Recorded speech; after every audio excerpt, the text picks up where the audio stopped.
Lutar pela última fatia de pizza é sempre divertido.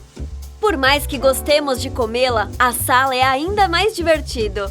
Tudo que você precisa é de tomate, mussarela, manjericão fresco, sal, açúcar, fermento e azeite de oliva para assá-la.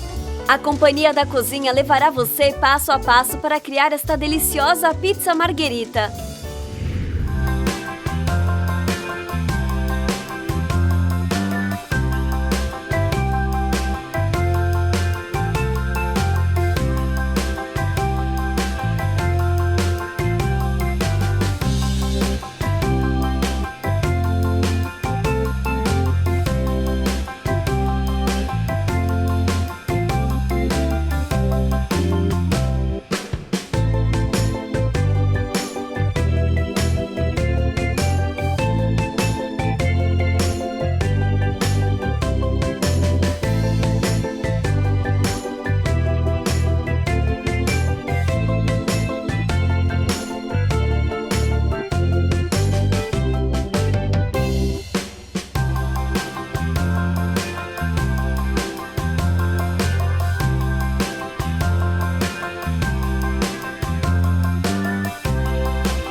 Um pão italiano, o pão focaccia é usado como acompanhamento de muitas refeições ou como sanduíche. É um estilo popular de pão achatado preparado com massa de focaccia, alecrim, azeite e sal. A Companhia da Cozinha dará o seu passo a passo para criar este pão fácil de assar, a focaccia.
fazer um aperitivo em minutos?